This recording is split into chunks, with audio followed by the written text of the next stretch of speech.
Quand vous regardez autour de vous, vous voyez que tout le monde semble être heureux. Vous aussi, vous aimeriez avoir ce bonheur, mais vous ne l'avez pas à cause d'un problème que vous ne pouvez pas résoudre. Chaque humain affronte des situations qui sont difficiles, mais dans de nombreux cas, peu importe à quel point vous essayez, vous voyez que seul, vous ne pourrez jamais les surmonter. Quelle est la situation qui enlève votre paix? Votre santé fragile ou celle des membres de votre famille? La division dans votre foyer? Les portes qui sont fermées? Les vices? Mais même quand tout semble perdu, sachez qu'il y a une solution, une clameur, un lieu de guérison où les miracles arrivent dans la vie de ceux qui croient. Ne manquez pas cette occasion de changer l'histoire de votre vie. Tous les jours, trouvez une porte ouverte pour résoudre votre problème. Lundi, recevez une orientation pour votre réussite financière. Mardi, déterminez la restauration de votre santé. Mercredi, renforcez votre communion avec Dieu. Jeudi, clamez pour votre famille et votre vie sentimentale. Vendredi, venez chercher la délivrance spirituelle. Samedi, priez pour tous les cas qui sont impossibles. Et dimanche, commencez la semaine avec la bonne direction de Dieu. Universel d'Homme, en Hawaï. La plus grande tragédie qu'il peut avoir dans la vie d'un être humain, c'est de s'éloigner de la parole de Dieu. La plus grande tragédie qu'il peut avoir pour un être humain, c'est de s'éloigner de la parole de Dieu, de la présence de Dieu et de ne pas sentir son manque.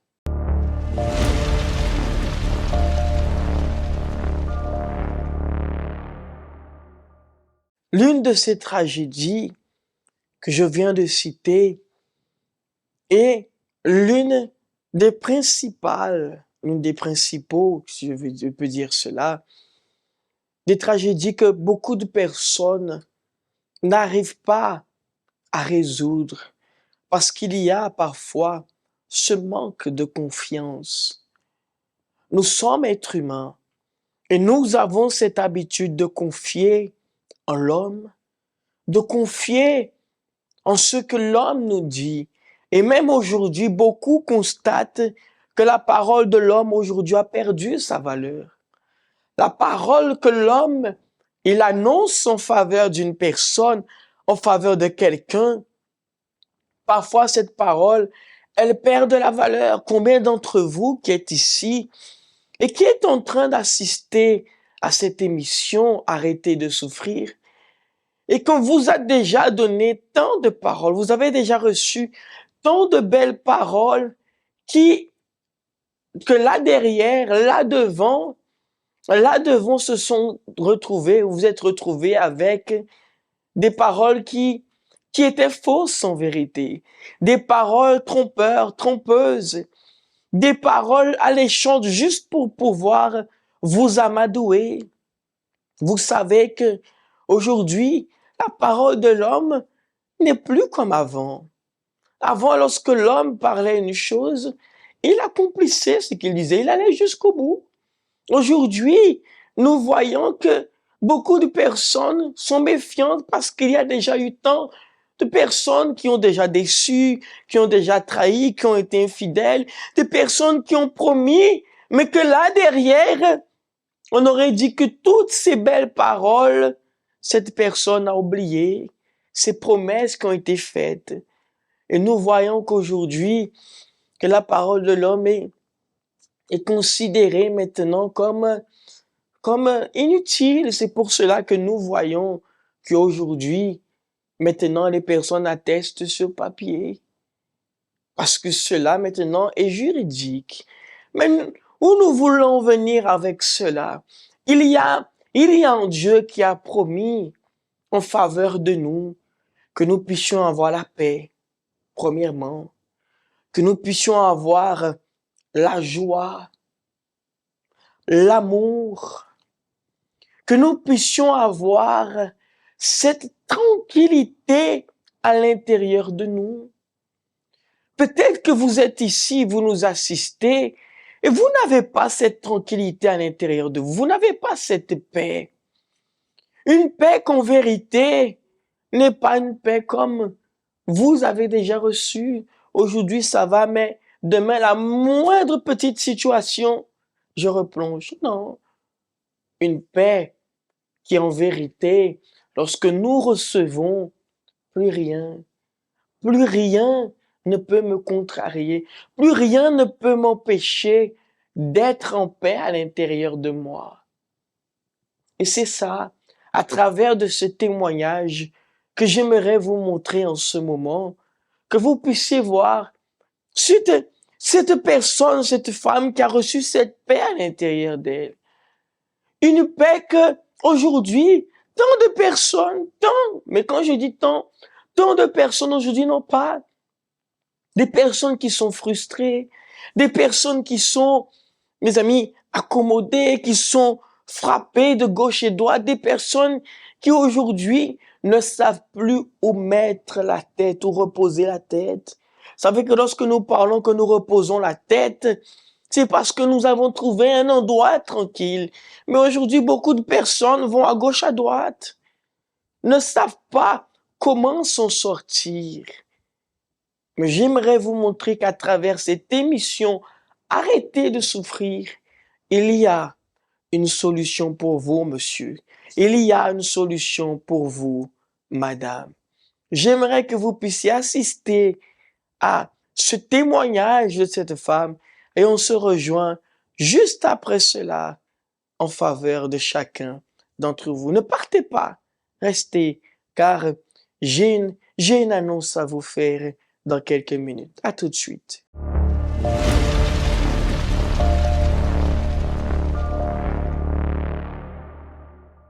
Nous sommes ici avec notre invitée aujourd'hui, Madame Rosiela. Bonsoir, Madame. Bonsoir, pasteur. Bonsoir. Et aujourd'hui, Madame Rosiela va partager avec vous comment sa situation aussi, elle a pu être transformée. Je me souviens encore parce que j'ai fait une dépression, parce que j'ai perdu un fils dans un accident. Et là, on s'y attend pas. On vient vous dire, eh bien, votre fils est décédé. Même pas, il est gravement blessé. Mais je sentais dans tout ça, il y avait un décès. Et par la suite, bon, eh ben, je suis tombée en dépression. Et j'allais très mal, et mes enfants aussi d'ailleurs, pasteur. Cette souffrance, elle a commencé dans le jour que votre fils il a eu un accident. Oui. Vous pouvez raconter un peu comment ça s'est passé exactement? Alors, comment ça s'est passé? C'est-à-dire, un matin, je me réveille, et c'est vrai que je venais de me séparer avec mon ex-mari, et je le vois arriver, et je vois qu'il appelle les autres enfants qui sont montés. Bon, je me suis demandé, mais qu'est-ce qu'ils sont en train de se raconter? Et il essaie, il me dit, bon, eh bien, mon fils a eu un accident, notre fils a eu un accident, et il est à l'hôpital, il faudrait que je m'habille, qu'on y aille. Alors, ma seule réaction était de commencer à crier, de pleurer, de courir un peu partout et de dire que je n'y vais pas, je préfère qu'on me dise qu'il est décédé. Et un moment après, je l'ai vu en train de pleurer, c'est-à-dire il sortait de son téléphone en train de pleurer et il me dit oui, il est décédé. Voilà. Alors là, c'était vraiment tout s'était écoulé autour de nous parce qu'il y avait les enfants aussi, parce que c'était quand même, je dirais que c'était le fils vraiment qui réunissait tout le monde, c'était comme on dit chez nous, le poteau mi-temps. Et à ce moment-là, je me suis dit, non, c'est pas vrai. Qu'est-ce que j'ai fait? Qu'est-ce que j'ai fait? Je ne comprends pas. Je n'ai vraiment pas voulu y croire parce que je me suis dit, bon, c'est vrai que je suis quelqu'une, bon, comme on dit souvent, je ne suis pas méchante. Je vais à l'église, j'avais une église où j'allais tous les jours, tout le temps. Mes enfants qui ont pratiqué la religion dans cette église, à l'école, enseignement, qu'est-ce qui s'est passé? Et c'est après, on m'explique que bon, eh bien, c'est un accident de moto, alors que je ne savais même pas qu'il avait une moto. Et il s'était bien tenu à dire à ses copains de ne rien dire à ma maman. Ce jour-là, tout a basculé. Tout a basculé. Tout a basculé. Et ma maison est devenue un vrai enfer. Mes enfants qui s'entendaient très bien, alors là, c'était des disputes. J'avais même l'impression que moi-même, ils m'en voulaient Je me suis dit, mais c'est pas possible, qu'est-ce que j'ai à voir là-dedans? Alors que je suis dans la souffrance, et à ce moment-là, j'ai besoin effectivement de l'aide. Mais non, c'était dispute, c'était vraiment entre mes enfants. C'était un enfer, pasteur. Je faisais des crises d'angoisse, je me réveillais le matin en pleurs, j'allais me coucher en pleurs. Bon, je ne voulais rien faire, c'était à peine si je me douchais, je ne faisais pas à manger. La seule qui était un peu la plus courageuse, c'était ma fille. Et vous êtes devenue une personne angoissée. Quand vous dites angoissée, comment c'était votre journée? Alors, ma journée, c'était, je me réveillais le matin, je ne me réveillais pas un matin sans penser à lui. Je me réveillais le matin, je me réveillais en pleurs. Les enfants, s'ils étaient là, c'était bien. S'ils n'étaient pas là, j'étais dans une crise de panique, d'angoisse. Il me fallait téléphoner un peu partout pour savoir où ils étaient, leur demander de rentrer tout de suite. Le soir, je ne dormais pas, je n'arrivais pas à manger. Quand je mangeais, j'avais tellement des crises d'angoisse que je rejetais tout ce que je mangeais. Vraiment, c'est indescriptible, pasteur. Moi-même, pour me sentir bien, pasteur, il fallait que je parte le matin sur le caveau de mon fils et je pouvais passer toute la journée. C'est là où je me sentais bien, je nettoyais le caveau, je rentrais. Mais vraiment, c'était une vie sans grand, je sais pas. Pour moi, il n'y avait rien autour de moi. La douleur était énorme. Ah oui, énorme. Il y a un moment, ma fille m'a demandé, mais maman, qu'est-ce que tu cherches? Qu'est-ce que tu cherches? Sans compter, je me réveillais tous les jours avec un problème. Juste pour que cette personne qui est là, elle nous comprenne aussi, est-ce que vous avez pensé qu'un jour cette souffrance, elle pouvait finir? Non, pas du tout, pasteur. J'ai même cru, je vous dirais sincèrement, comme moi je me suis dit, bon, mon fils il est décédé, c'est un signe que Dieu me donne, après ce serait moi. Mais c'est vrai qu'avant je disais à Dieu, dis-moi où je vais te retrouver, donne-moi une solution. La souffrance était tellement intense, je n'avais pas envie de me suicider, mais je disais à Dieu, je préférais qu'il m'ôtait la vie au lieu de continuer à souffrir autant. Comment est arrivée la fin de la souffrance? Le jour que la situation elle a duré combien de temps, cette détresse, cette dépression? Bien 8 mois, pasteur. 8 mois. Bien 8 mois. Mais il a eu un jour il a eu un déclic. Vous étiez en train de dire que dans vos prières personnelles, vous demandiez à Dieu quelque chose. Oui, pasteur. Je souffrais tellement que je disais à Dieu, mais dis-moi où je vais te trouver, parce que j'avais l'impression que, bon, Vous étiez perdu. Voilà, j'étais perdu. Dis-moi où je vais te trouver. Et c'était un soir, je venais de prendre le médicament vers 23h le soir. Et la télé, je me suis réveillée, la télé était sur Canal 10. D'ailleurs, c'est une chaîne que je ne regardais jamais. Je ne sais pas si c'est les enfants qui ont regardé et qui sont partis, parce que où j'étais couchée, où je m'endormais, c'est où on me laissait. Et c'était à moi de me réveiller quand je me réveillais pour aller dans mon lit ou rester où j'étais. Et je vois l'émission, et je vois, maintenant je sais que c'est un pasteur, un monsieur qui dit, si vous souffrez, votre famille souffre, venez à telle adresse. C'était au centre d'accueil, bien sûr, après Tapitre. Ça veut dire cette souffrance, tout ce que le pasteur était en train de dire ce soir-là, c'était pour vous. Voilà. Voilà, et à la fin, il disait, si vous souffrez, venez à telle adresse, si votre famille souffre. Et j'ai pris un bic, j'ai écrit l'adresse et le numéro de téléphone. Et je me suis dit, bon, il faut que je téléphone, parce que si j'ai demandé à Dieu, Dieu m'a donné à voir cette émission, bon, voilà, il faut que j'appelle. Et il y a une copine qui passait me voir régulièrement, parce qu'il savait dans quel état que j'étais et qui habitait et qui travaillait non loin, qui m'appelait, porte flyer, même adresse, même numéro de téléphone. Et c'est comme ça que je me suis retrouvée le dimanche. Parce que vous n'aviez rien à faire. Voilà. Et j'étais très attentif à tout ce que je disais le pasteur. Mais quand le pasteur parlait, je disais, mais c'est ce que je vis. Et ce sont des questions que je me posais, et puis voilà la réponse. Et puis je suis restée, je sentais que ça allait beaucoup mieux. Je ne suis pas allée parler au pasteur tout de suite. Je suis repartie, mais vraiment, déjà je sentais que je commençais à avoir la paix. Et puis, comme je savais que l'église était ouverte tous les jours, je me suis dit, mais pourquoi aller sur la tombe de mon fils? Pourquoi ne pas aller à l'église? Et c'est comme ça que je me trouvais à l'église tous les jours, à faire tous les propos, et de jour en jour, ça allait beaucoup mieux, jusqu'à ce que mes fils ont été très étonnés. Comment est Madame Rosiella aujourd'hui? Alors, Madame Rosiella va très bien, pasteur. Madame Rosiella sert Dieu. Madame Rosiella est baptisée du Saint-Esprit. Et j'aide même les autres pasteurs. Les autres, même dans ma maison, ça a vraiment la paix. Mes enfants s'entendent très bien. Ils travaillent tous. Je suis en train de lutter là pour leur vie spirituelle. J'ai ma fille qui est ouvrière, qui sert aussi Dieu. Vraiment, ma maison qui était un enfer, maintenant est devenue le paradis. Un paradis, vous dormez Je tranquille. dors bien. Aujourd'hui, Et puis, on voit que vous souriez. oui, mais je vous dirais même mieux, pasteur, parce que moi, quand je suis arrivée, j'étais malade. J'avais un certain nombre de maladies, dont l'hépatite B, que je sais qui ne se guérit pas. Il n'y a même pas de traitement. J'ai été guérie de l'hépatite B, de l'hypertension, de l'arthrose cervicale. Enfin, vraiment, Dieu a rétabli ma santé. On peut dire que vous avez une nouvelle vie. Une nouvelle vie. Cette souffrance, vous êtes la preuve vivante que Dieu peut arrêter la souffrance. Oh oui, pasteur. Et quelle que soit la chose que je traverse, je sais qu'à travers de la foi, il y a le Dieu qui est là, il y a le Dieu des impossibles, le Dieu que j'ai connu et que je dis merci. Madame Rosiella, en regardant, je sais que c'est un peu difficile, mais en regardant là devant, qu'est-ce que vous pouvez parler à la Rosiella qui est là-bas à la maison peut-être? Comment vous étiez? Au monsieur Rosier peut-être? Oui. Hein? À quelqu'un qui est là et qui se trouve dans une situation pareille. Alors, ce que je dirais à cette personne, ne restez pas à la maison et puis se dire, il n'y a aucune solution. Il y a toujours une solution parce que moi, je suis la preuve vivante. Parce que moi, je n'ai jamais cru aujourd'hui, j'aurais retrouvé le sourire, j'aurais retrouvé vraiment cette vie que vraiment, je dirais même que je prends plaisir à vivre.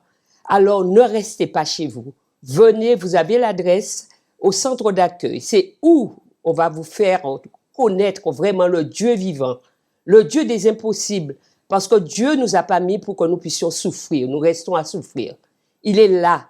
Alors venez chercher Dieu, venez rencontrer Dieu, venez chercher votre délivrance.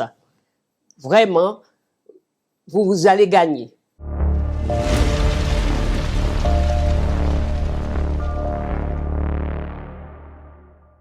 Vous avez entendu le témoignage de Madame Rosiella. Aujourd'hui, elle est en paix. Vous voyez que par tout ce qu'elle est passée avec son fils, mais nous voyons que ce qu'elle a reçu est extraordinaire. Extraordinaire. Mais elle a vu une émission comme vous voyez maintenant. Une émission comme vous êtes en train d'entendre en ce moment. Et la chose qu'elle a fait, c'est qu'elle a noté l'adresse. Elle a noté ce qu'il fallait. Alors vous qui êtes ici, faites pareil. Notez aussi le numéro de téléphone, notez l'adresse, il y a l'adresse. Tout à l'heure, on va laisser le spot des adresses pour vous, du centre d'accueil le plus proche de chez vous, afin que vous puissiez vous repérer. Mais tout cela pour vous montrer qu'elle a cherché la solution. Malgré qu'elle a vécu tant de problèmes, elle s'est lancée. Elle s'est lancée, elle n'avait plus rien à perdre. Et nous comprenons et nous voyons maintenant que contre des faits ainsi, contre des faits de ce témoignage, il ne peut pas y avoir d'argument, mes amis. Parce que les faits sont là. Tout est là. Elle a tout dit. Elle a tout dit. Maintenant, c'est à vous, monsieur, madame, jeune homme, jeune femme. Qu'est-ce que vous attendez? Qu'est-ce que vous attendez pour vous en sortir? Qu'est-ce que vous attendez? Un signe de Dieu? C'est déjà un signe, ce témoignage. Ce témoignage que vous avez entendu, c'est déjà un signe de Dieu qui vous montre qu'il veut pour vous une vie meilleure. Il ne veut plus que vous continuiez à souffrir, à porter un fardeau dans votre vie. Mais il est temps que vous voyez et que vous trouvez la véritable paix dans votre vie. Et pour cela qu'ici, au Centre d'accueil universel, nous sommes là pour vous tendre la main et pour vous apporter à chacun d'entre vous cette aide dont vous avez besoin. Je vais vous laisser ici avec ce spot qui parle de nos réunions, exactement la réunion que nous avons le dimanche, des horaires du dimanche, et de ce spot des adresses aussi, afin que vous puissiez vous repérer, comme je disais tout à l'heure, du centre d'accueil le plus proche de chez vous.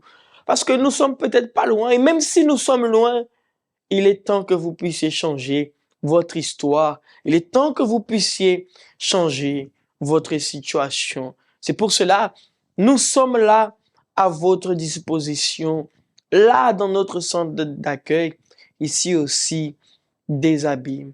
Mes amis, préparez votre verre d'eau, votre bouteille. J'ai mon verre ici. J'ai mon verre d'eau ici.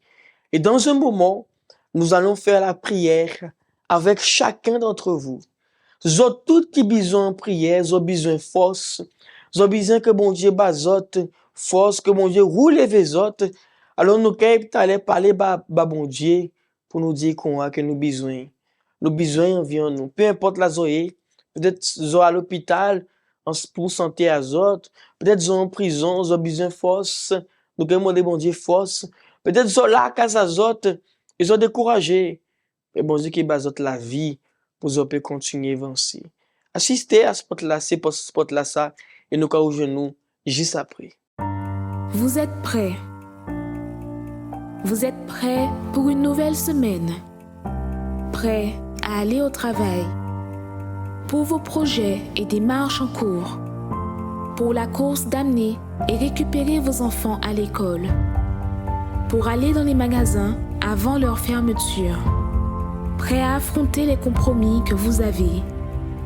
Vous êtes prêts pour votre temps, son temps, leur temps? Vous êtes prêts pour les défis qui vont surgir?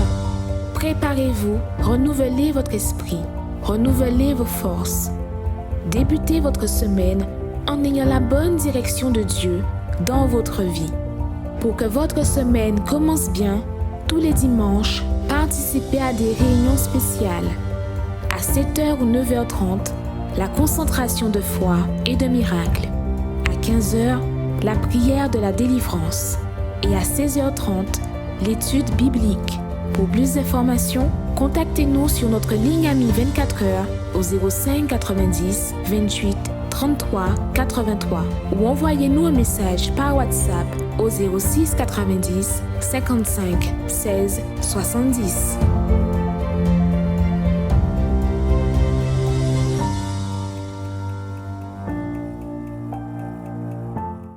Connaissez-vous nos centres d'accueil universels ici dans les Dômes? Notre siège est situé en Guadeloupe, aux Abîmes, au 6 Morne-Verguin, en face de la Brède, entre le KFC et le McDonald's. Nous avons aussi nos centres d'accueil à Pointe-à-Pitre, au 29 quai Lefebvre, en face du parking du port. À Baïf, au 51 impasse Louis Blériot, Zac des Pères Blancs, derrière le Super U. À Saint-François, à la rue Charles-Junon, à 100 mètres du marché de la Rotonde. Nous sommes aussi en Martinique, au 42 rue Garnier-Pagès, proche du Leader Price à Fort-de-France. Mais aussi en Guyane française, à Cayenne, aux 19 zones artisanales Galmo, proche de l'entrée du CFA. Ainsi qu'à Kourou, au 1 rue du Levant, proche du Lip Service Ting. Si vous désirez plus d'informations, vous pouvez nous contacter sur notre ligne amie au 05 90 28 33 83 ou sur notre WhatsApp au 06 90 55 16 70.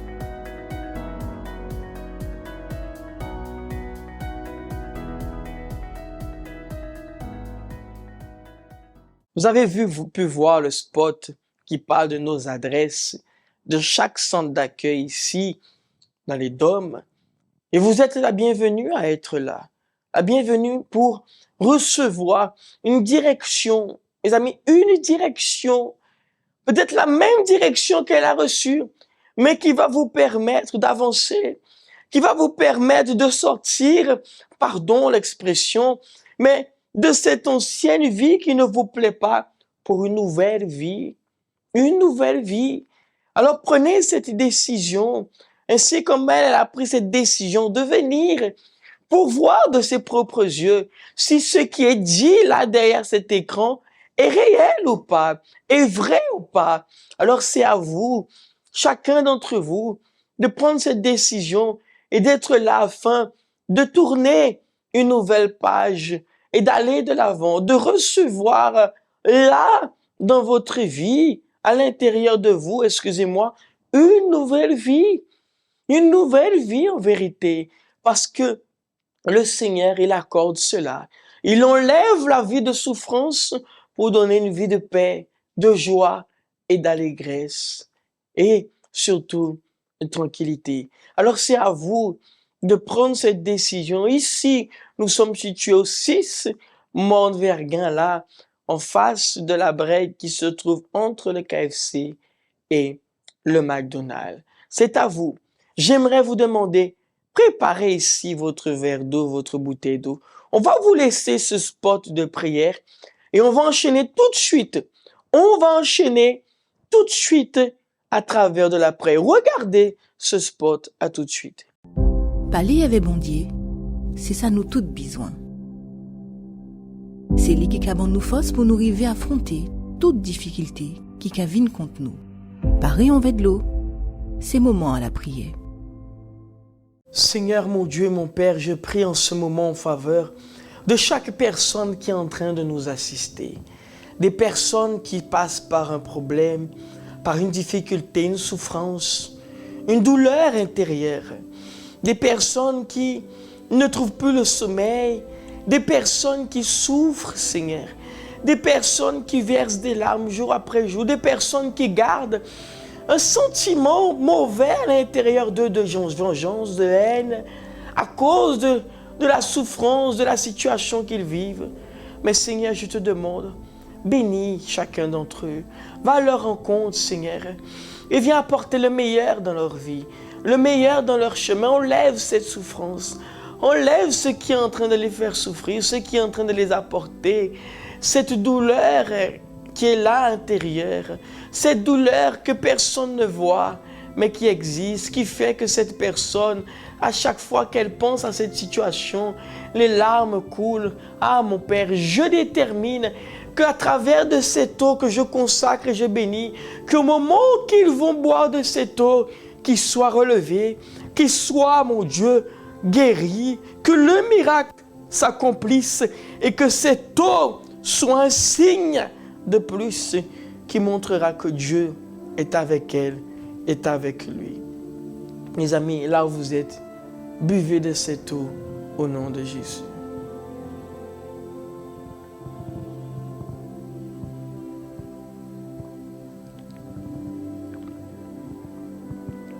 Amen. Et grâce à Dieu, grâce à Dieu.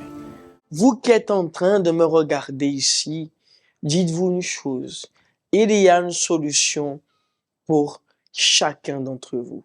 Et cette solution, c'est Dieu.